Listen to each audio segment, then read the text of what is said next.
वरिद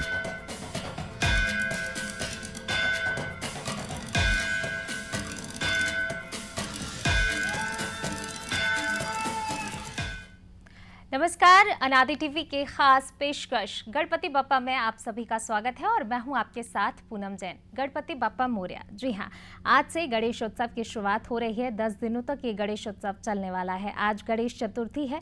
आज गणेश जी की स्थापना होगी। कोरोना संकट काल चल रहा है। लोग सार्वजनिक आयोजनों में भाग नहीं ले सकेंगे। मंदिरों में भी सीमित संख्या में आयोजन होंगे और ऐसे में लोग घर पर गणेश जी की स्थापना कैसे करें, इस कोरोना संकट काल में क्या पूजन विधि है, तमाम जो नियम है, कैसे गणेश जी को प्रसन्न करें, क्योंकि विघ्नहर्ता हैं और विघ्नहर्ता विघ्न हरें, इसके लिए लोग ज़रूर उनसे प्रार्थना करेंगे। तो इसमें हम पंडित जी से जानेंगे कि किस तरीके से उनकी स्थापना की जाए, कैसे गणेश जी को प्रसन्न किया जाए। और इसी पर चर्चा करने के लिए हमारे साथ पंडित अरविंद तिवारी जी मौजूद हैं। पंडित जी, बहुत स्वागत है आपका। और हमारे दर्शकों को आज आप बताइए कि गणेश जी को कैसे प्रसन्न किया जाए, कैसे उनकी स्थापना की जाए ताकि विघ्नहर्ता हम सभी के विघ्न हर कर ले जाएं। बिल्कुल, बहुत सुंदर सा प्रश्न है और अनादि टीवी के सभी दर्शकों को पंडित अरविंद तिवारी का बहुत बहुत नमस्कार। और जैसा कि आपने प्रश्न किया कि कोरोना काल चल रहा है और इस काल में हम भगवान गणपति की पूजा अर्चना कैसे करें, कैसे हम स्थापना करें, तो ये बिल्कुल है कि आपको SOPs का ध्यान रखना है। अर्थात आपको क्या ध्यान रखना है? देखिए, भगवान गणपति हमेशा स्वच्छता का संदेश देते हैं। स्वच्छ वातावरण कैसे बने, स्वच्छता कैसे निर्मित हो, इसका पूरा संदेश भगवान गणपति के द्वारा दिया जाता है। और आप देखिए, कोरोना काल है तो इसमें हम पूर्णतः स्वच्छता का पालन करें, हाथ धोएं, सैनिटाइज़र का इस्तेमाल करें, चूँकि शुद्धि और बुद्धि के देवता हैं। अर्थात जिनको कहा जाता है कि भगवान गणपति जो हैं वो रिद्धि और सिद्धि के देने वाले हैं। आपके घर में जितनी भी रिद्धि और सिद्धि आएगी वह केवल और केवल भगवान गणपति के द्वारा आपको प्राप्त होगी।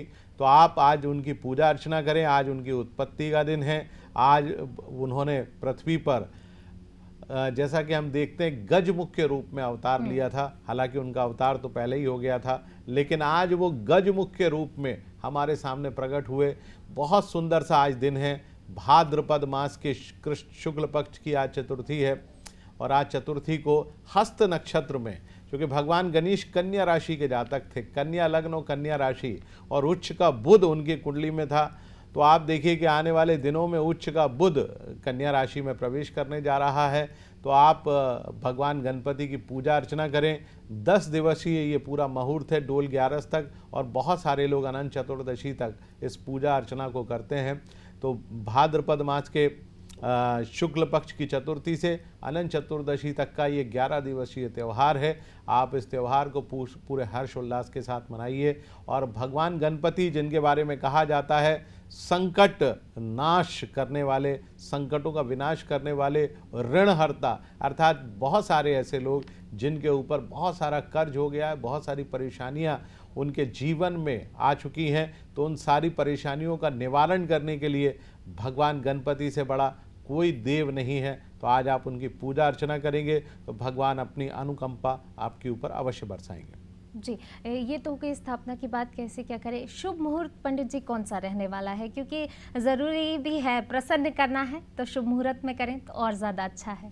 बिल्कुल, मैं आपको बतलाना चाहूँगा। देखिए, अनादि टीवी के सारे दर्शकों को मैं बताना चाहूँगा कि शुभ मुहूर्त, सबसे पहला शुभ मुहूर्त तो अभी अभिजीत मुहूर्त आने वाला है। और अभिजीत मुहूर्त का प्रारंभ होगा, वो प्रारंभ होगा 11:45 से 12:50 के बीच में। तो आप इसमें पूजा अर्चना कर सकते हैं। इसके बाद दोपहर में 1:30 बजे मुहूर्त आएगा, लाभ का चौघड़िया रहेगा 1:30 बजे से 3 बजे तक। 3 बजे से लेकर 4:30 बजे तक अमृत का चौघड़िया, आप इसमें स्थापना कर सकते हैं। तदोपरांत आप भगवान गणपति की स्थापना शाम को 6 से 7:30 बजे के बीच में एक बार पुनः शुभ मुहूर्त में कर सकते हैं। तो आप इस प्रकार से भगवान गणपति जी की स्थापना करें। भगवान गणपति आपकी सारी मनोकामनाओं को अवश्य पूर्ण करेंगे। जी, ये तो हो गई शुभ मुहूर्त की बात। अब साथ ही हम ये भी जानेंगे आपसे पंडित जी के किस तरीके से पूजन विधि रहेगी, कैसे पूजन किया जाए, क्योंकि प्रसन्न करना है, दुख हरता है हमारे, तो दुख हरेंगे वो ज़रूर। तो पूजन किस तरीके से, पूजन सामग्री क्या क्या उपयोग में लाई जाए? देखिए, पूजा सामग्री, भगवान गणपति जो है रिद्धि और सिद्धि के देवता हैं, लाभ और क्षेम और लाभ उनके 2 पुत्र हैं।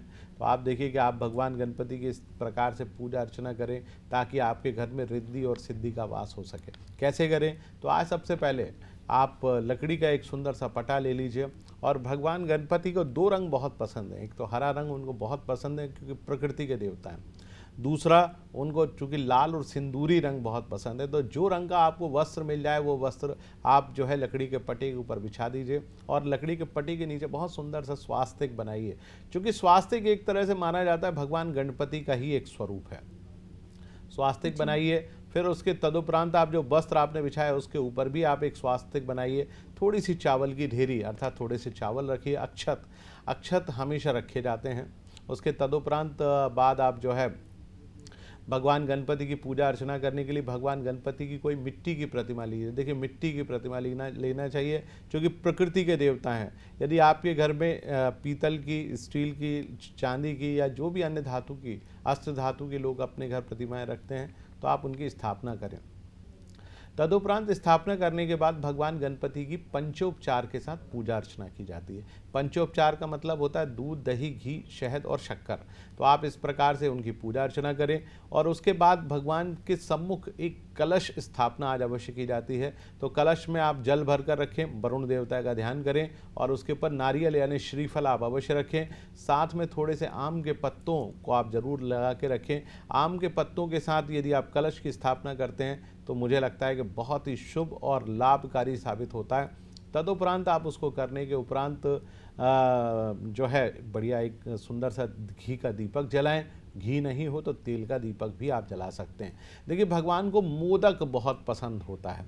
मोदक जिसको हम लड्डू भी कहते हैं, और मोदक का जो तात्पर्य होता है, मोदक हमारे हर प्रकार के तम यानी अज्ञान को हरने वाला होता है और ज्ञान को देने वाला होता है। इसलिए और मोदक की सबसे बड़ी बात होती है, मोदक का अर्थ होता है प्रसन्नता प्रदान करना। और भगवान गणपति जी को आप देखते हैं कि वो हमेशा प्रसन्न बने रहते हैं। तो आप लड्डू या मोदक का भोग लगाइए, प्रसाद चढ़ाइए।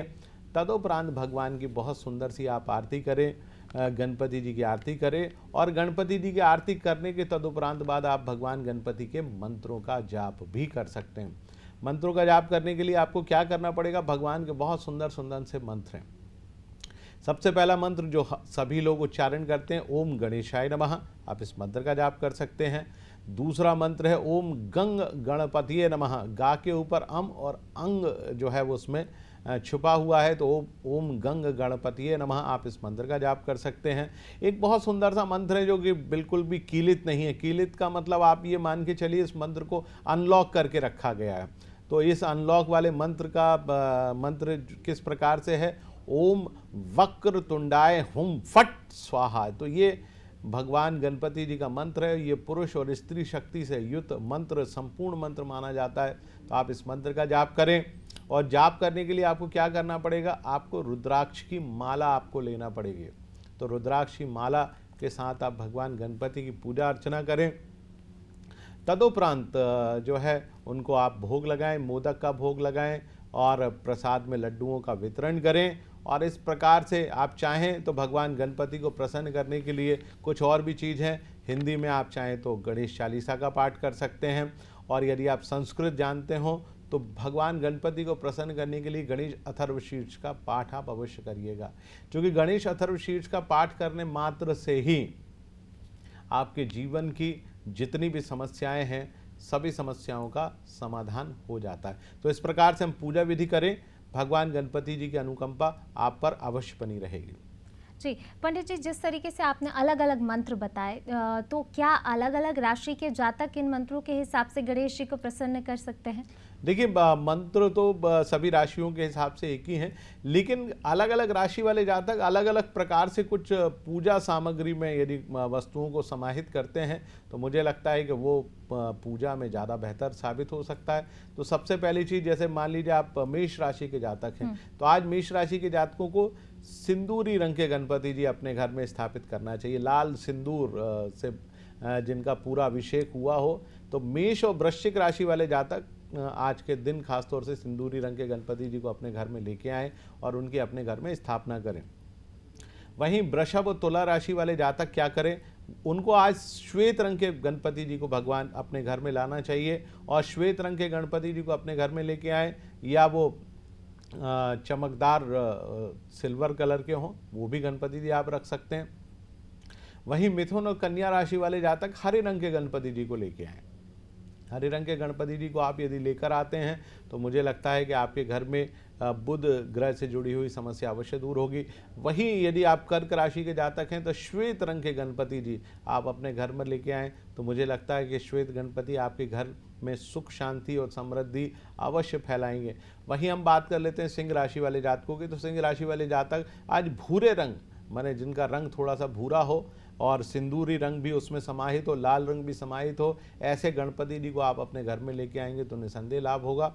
वहीं हम बात कर लेते हैं धनु और मीन राशि वाले जातकों की। तो धनु और मीन राशि वाले जातक आज अपने घर में पीले रंग के गणपति जी लेकर आएँ, ताकि आपके घर में जो लगातार कई दिनों से परेशानियां बनी हुई हैं तो उन सारी परेशानियों का निवारण हो सके। तो उस प्रकार से आप कर लीजिए। इसके बाद मैं बात कर लेता हूं मकर और कुंभ राशि वाले जातकों की। तो मकर और कुंभ राशि वाले जातक ऐसे गणपति जी लाएं जिनमें कहीं ना कहीं थोड़ा सा नीला रंग उनके पैरों में बना हो, या उनके धोती पर बना हो, या मस्तक पर कहीं किसी नीली प्रकार की किसी रंग का समावेश हो।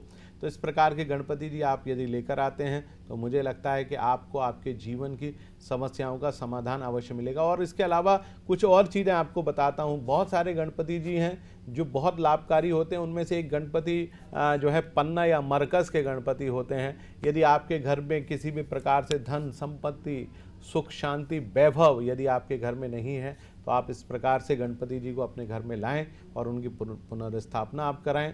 और एक और गणपति जी जिनके बारे में कहा जाता है, जिनको श्वेतार्क यानी अकौवे के गणपति जी होते हैं। यदि आज के दिन कल चूँकि आज हस्त नक्षत्र है और आज के दिन यदि आप श्वेतार्क के गणपति जी अपने घर लेकर आते हैं तो मुझे लगता है कि वो आपके घर में जिनके घर में कर्जा बहुत होता है, कर्ज से लगातार लोग परेशान रहते हैं, तो श्वेतार्क के गणपति जी यदि आप अपने घर में रखेंगे तो कर्ज से मुक्ति होगी।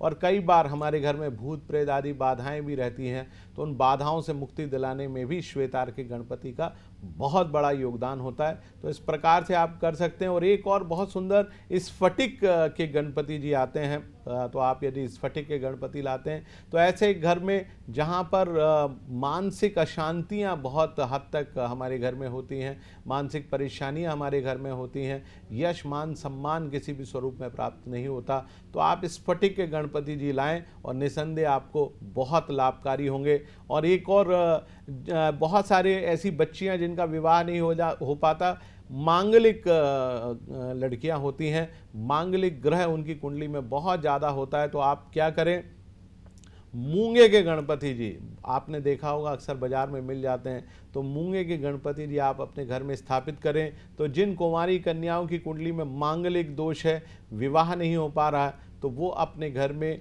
मूंगे के गणपति जी की स्थापना करें। मुझे लगता है कि उससे मांगलिक दोष समाप्त होगा और आपके जीवन में सुख शांति समृद्धि वैभव और विलासिता अवश्य लौटेगी।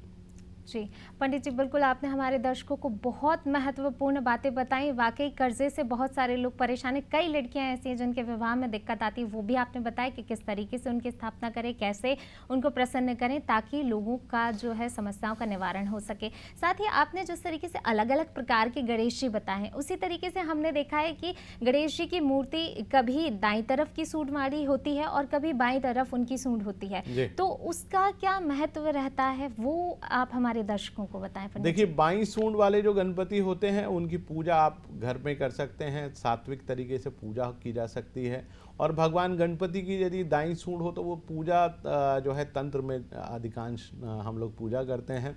आपने देखा होगा बगलामुखी साधना है या अन्य साधना है, उसमें उच्चिष्ट गणपति या हरिद्रा गणपति की हम लोग बात करते हैं, और जिसमें सूंड अमूमन जो है दाईं तरफ होती है। तो तंत्र साधना या बाकी साधनाओं में गणपति की पूजा उसी तरीके से होती है। तो हमको कोशिश करना चाहिए कि हम उस प्रकार के गणपति जी की स्थापना करें। परंतु जितने भी घरेलू लोग हैं जिनको आज अपने घर में भगवान गणपति की स्थापना करनी है, तो वो दाईं सूंड वाले गणपति जी को अपने घर में लेके आए, यानी बाईं तरफ हो। जैसे आप बैठे हैं तो आप का जो लेफ्ट हैंड है इस तरफ भगवान गणपति जी की सूंड होना चाहिए, क्योंकि सूंड के पीछे का एक सबसे छोटी सी कहानी है। हम सभी जानते हैं कि वो सूंड, जिसको शुंडी भी कहा जाता है, उससे सूंघ लेते हैं दूर से। क्योंकि आपने देखा होगा कि हाथी की सूंघने की क्षमता सबसे ज़्यादा होती है, ऐसे ही भगवान गणपति जी की सूंघने की क्षमता सबसे ज़्यादा होती है। वो शुभ और अशुभ, आपके घर में यदि अशुभता बड़ी हो तो वो शुभता अपनी सूंड के द्वारा ला देते हैं। क्योंकि ऐसा हम जानते हैं कि हाथी अपने मुंह में जब पानी भरता है और पानी भर के जब छोड़ता है तो पूरे घर में शुभता आ जाती है। ठीक उसी प्रकार भगवान गणपति अपनी शुंडी यानी सूंड से कुछ भी चीज़ छोड़ते हैं तो आपके घर में जितनी भी अशुभता, अशांति या वैमनस्य की भावना हो, परिवार में ग्रह कलेश जैसी स्थितियां हो, तो वो सब भगवान गणेश की शुंडी से पूर्णतया दूर हो जाती हैं। बिल्कुल पंडित जी, ये आपने बहुत महत्वपूर्ण जानकारियां दी हैं हमारे दर्शकों को। साथ ही आज गणेश चतुर्थी, आपने स्थापना मुहूर्त सब बताया। अब आपसे ये जानना चाहेंगे, गणेश चतुर्थी जो आज से गणेशोत्सव की शुरुआत हो रही है, क्या महत्व है और कैसे शुरुआत हुई? बहुत सुंदर आपने प्रश्न किया। देखिए, भगवान गणपति जी की उत्पत्ति कैसे हुई है सभी जानते हैं, लेकिन एक दो छोटी छोटी सी कथाएं हैं जो कि भगवान गणपति जी की उत्पत्ति से जुड़ी हुई हैं। तो उसमें जो सबसे पहली कथा आती है वो ये कथा आती है कि भगवान माता पार्वती हमेशा, चूँकि बड़े पुत्र उनके जो कार्तिकेय थे, वो कई बार अपनी माता के साथ उतना नहीं रहते थे, तो माता को अकेलापन महसूस होता था। तो उन्होंने अकेलेपन से महसूस होने के लिए अपने मैल से, अपना जो शरीर का मैल है उसको मिट्टी में मिलाकर उन्होंने एक पुतला बनाया, जिससे उन्होंने एक बालक की उत्पत्ति हुई। और उन्होंने ये ईश्वर से प्रार्थना की थी कि वो बालक ऐसा हो जो उनकी आज्ञा का पालन कर सके। तो उनकी आज्ञा का वो पालन करते थे। उन्होंने उनकी रक्षा के लिए उनको एक दंड प्रदान किया। भगवान शिव बहुत भोलेनाथ थे, कभी भी अपनी पत्नी से मिलने आ जाते थे, माता पार्वती से मिलने। एक बार वो स्नान कर रही थी, गणपति जी बाहर द्वार पर पहरा दे रहे थे, तो जैसे ही भगवान शिव वहाँ पहुँचे तो उन्होंने मना कर दिया। उन्होंने कहा, माता तो इस समय स्नान कर रही हैं, आप किसी भी स्वरूप में भीतर नहीं जा सकते। बार बार भगवान शिव के आग्रह करने के बावजूद भी उन्होंने मना कर दिया। भगवान शिव वापस लौटे तो सारे देवी देवता क्रुद्ध हो गए। उन्होंने कहा, ऐसा कौन सा बालक है जो कि आपकी बात को का अवज्ञा कर रहा है? तो सारे देवी देवता गए, लेकिन सारे देवी देवताओं को भगवान गणपति जी ने हरा दिया। बाद में ना चाहते हुए भी भगवान शिव को जाना पड़ा और भगवान शिव और भगवान गणपति के बीच में बहुत बड़ा युद्ध हुआ। और उस बड़ा युद्ध होने के बाद भगवान शिव ने क्रोध में आकर अपना त्रिशूल छोड़ा, जिससे भगवान गणेश का मस्तक टूटकर गिर पड़ा। उनकी आवाज़ को सुनकर माता पार्वती दौड़ी दौड़ी आई और बहुत क्रुद्ध अवस्था में आ गई। उन्होंने कहा, मैं इस पूरे ब्रह्मांड को जलाकर राख कर दूंगी। जो भगवान विष्णु ने उनसे प्रार्थना की। भगवान विष्णु के कहने पर भगवान शिव के जो गण थे वो उन्होंने देखने गए और उसी समय हथिनी ने अपने बच्चे को जन्म दिया था। तो उसके मस्तक को वो लेकर आए और आज ही के दिन भाद्रपद मास की शुक्ल पक्ष की चतुर्थी के दिन भगवान गणपति जी का जन्म हुआ। और चूँकि वो कन्या राशि में उनका जन्म हुआ, हस्त नक्षत्र में जन्म हुआ, इसलिए हम लोग भाद्रपद मास के शुक्ल पक्ष की चतुर्थी को गणेश उत्सव मनाते हैं। एक और बहुत सुंदर सी कथा आती है भगवान गणेश के जन्म की।